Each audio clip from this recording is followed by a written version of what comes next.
ब्रह्मा जी द्वारा जगदम्बिका शिवा की स्तुति तथा वर की प्राप्ति। नारद जी बोले, हे ब्रह्मन, हे महाप्राज्ञ, हे तात, आपसे इस प्रकार कहकर विष्णु के अंतर्धान हो जाने पर क्या हुआ? हे विधे, आपने क्या किया? वे, हे वक्ताओं में श्रेष्ठ, आप मुझसे कहिए। ब्रह्मा जी बोले, हे श्रेष्ठ विप्रनंदन, भगवान विष्णु के चले जाने पर मैंने जो कार्य किया आप उसे सावधानी पूर्वक सुनिए। तब मैं विद्या अविद्या स्वरूपा शुद्ध परब्रह्म स्वरूपिणी तथा जगत को धारण करने वाली शंभु प्रिया देवी दुर्गा की स्तुति करने लगा। सर्वत्र व्याप्त रहने वाली, नित्य निराश्रय निराकुल, त्रिदेवों को उत्पन्न करने वाली, स्थूल से भी स्थूल रूप धारण करने वाली तथा निराकार दुर्गा की मैं वंदना करता हूँ। आप चित स्वरूपा, परमानंद स्वरूपिणी तथा परमात्म स्वरूपिणी हैं। हे देवेशी, मेरे ऊपर आप प्रसन्न हो और मेरा कार्य करें, आपको नमस्कार है। हे मुने, हे देवर्षि, मेरे द्वारा इस प्रकार स्तुति करने पर हे योगी निद्रा भगवती चंडिका मेरे सामने प्रकट हो गई। वे भगवती दुर्गा चिकने अंजन के समान शरीर की कांति से युक्त थीं। वे सुंदर रूप से संपन्न थीं। उनकी दिव्य 4 भुजाएं थीं। वे सिंह पर सवार थीं। वे हाथ में वर मुद्रा धारण किए हुए थीं। उनके केशों में मोती तथा मणियां ग्रथित थीं। वे अत्यंत उत्कट थीं। उनका मुख शरतकालीन पूर्णिमा के समान था। उनके मस्तक पर शुभ चंद्रमा सुशोभित हो रहा था।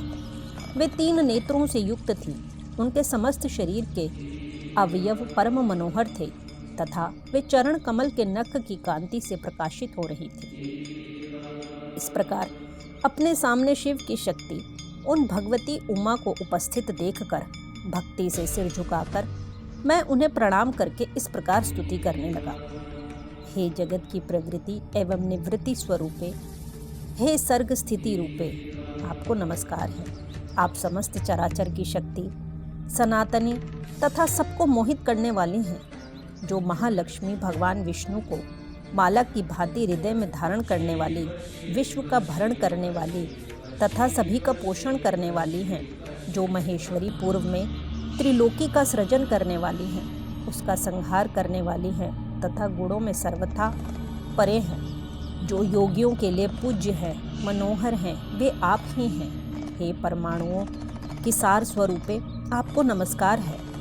जो यम नियमों से पवित्र हुए योगियों के हृदय में निवास करने वाली तथा योगियों के द्वारा ध्यान गम्य हैं, वे प्रकाश एवं शुद्धि आदि से युक्त, मोह से रहित एवं इस जगत को अनेक प्रकार से अवलंब देने वाली विद्या स्वरूपा आप ही हैं।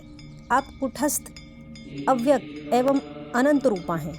हे भगवती, आप काल रूप से इस जगत को धारण करते हैं।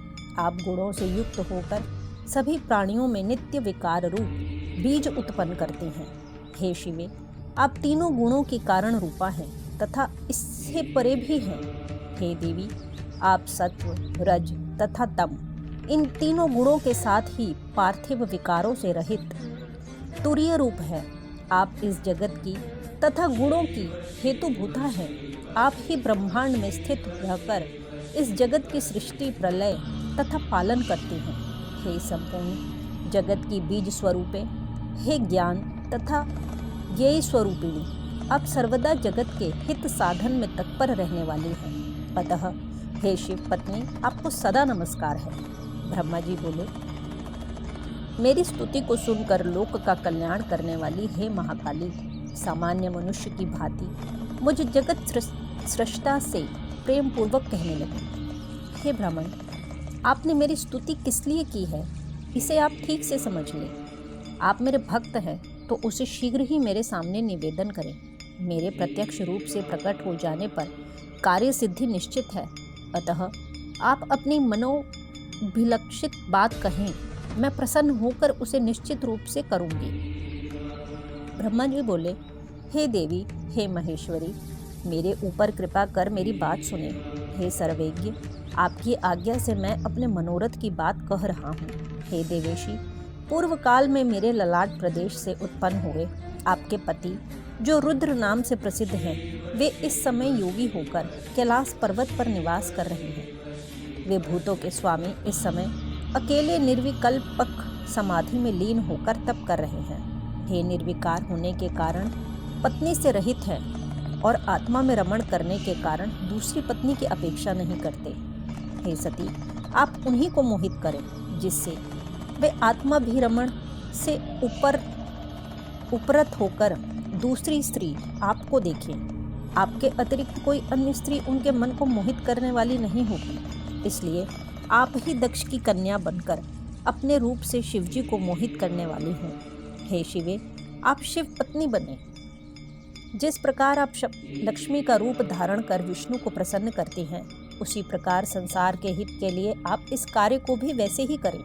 हे देवी, जब उन शिव ने स्त्री विषयक अभिलाषा मात्र से मेरी निंदा की तो भला वे स्वेच्छा से किस प्रकार स्त्री ग्रहण कर सकते हैं। यदि वे स्त्री ग्रहण कर भी लें तो भी वे तो सृष्टि के आदि, मध्य और अंत में सदैव विरक्त रहते हैं। अतः उनसे उत्तम सृष्टि किस प्रकार होगी। हे देवी, इस प्रकार चिंता परायण हुए मेरे लिए आपके अतिरिक्त और कोई शरणप्रद नहीं है। इसलिए विश्व कल्याण के निमित्त आप मेरे इस कार्य को करें। शिव जी को मोहित करने में न विष्णु, न लक्ष्मी, न काम और न तो मैं ही समर्थ हूँ। हे जगन्माता, आपके बिना कोई भी उन्हें मोहित करने में समर्थ नहीं है। अतः आप दिव्य रूपा दक्ष पुत्री के रूप में जन्म लेकर मेरी भक्ति के आग्रह से महायोगी शिव को मोहित करें और उनकी पत्नी महेश्वरी बने। हे देवेशी, इस समय दक्ष प्रजापति क्षीर समुद्र के ऊपर तट पर आपको प्राप्त करने के उद्देश्य से मन में आपका ध्यान करते हुए दृढ़ वृत्ति होकर तपस्या कर रहे हैं। ब्रह्मा जी बोले, मेरे इस वचन को सुनकर वे जगदम्बिका शिवा चिंतित हो उठी और विस्मित होकर अपने मन में कहने लगी, वेद वक्ता और जगत कर्ता ये विधाता महान अज्ञान से युक्त होकर कैसी बात कर रहे हैं। अहो, यह महान आश्चर्य है। ब्रह्मा के चित्त में ऐसा यह दुखदायी महान मोह कैसे उत्पन्न हो गया कि वे निर्विकार परमात्मा को भी मोहित करना चाहते हैं। ये ब्रह्मा मुझसे शिवजी के मोह का वर चाहते हैं। इनका कौन सा लाभ है। वे प्रभु तो निर्विकल्प और निर्मोह हैं। वे शंभु निर्विकार, निर्गुण तथा परब्रह्म हैं और मैं तो सदा उनकी आज्ञा में रहने वाली दासी हूँ।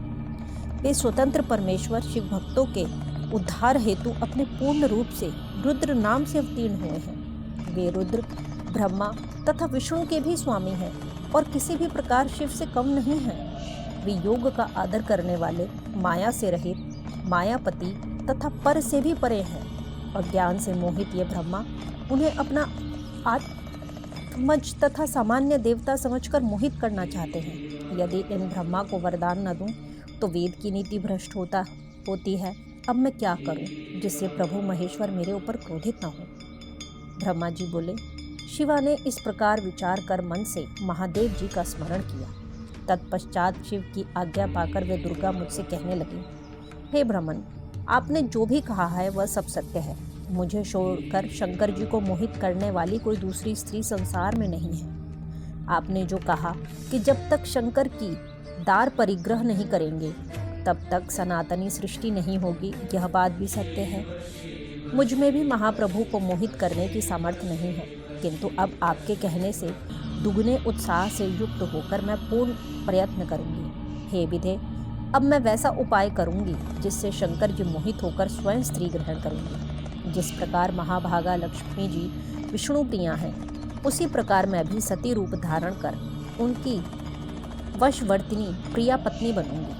वे भी जिस प्रकार से मेरे वशवर्ती बने रहे हैं, मैं भी उन्हीं की कृपा से वैसा ही यत्न करूंगी। हे पितामह, मैं दक्ष की पत्नी के गर्भ से सती रूप से जन्म लेकर अपनी लीला के द्वारा शिवजी को प्राप्त करूंगी। जिस प्रकार संसार में अन्य प्राणी स्त्री के वश में होते हैं, उसी प्रकार मेरी भक्ति से वे महादेव जी भी स्त्री के वशवर्ती बने रहेंगे। ब्रह्मा जी बोले, हे तात, मुझसे इस प्रकार कहकर वे जगदम्बा शिवा मेरे देखते देखते कहीं वहीं अंतर्धान हो गए। उनके अंतर्धान हो जाने पर मैं लोक पितामह ब्रह्मा वहाँ गया जहाँ मेरे पुत्र थे और मैंने उनसे सब कुछ वर्णन किया। इस प्रकार श्री शिव महापुराण के अंतर्गत द्वितीय रुद्र संहिता के द्वितीय सतीखंड में दुर्गा स्तुति, ब्रह्मवर वार्ती प्राप्ति वर्णन नामक 11वां अध्याय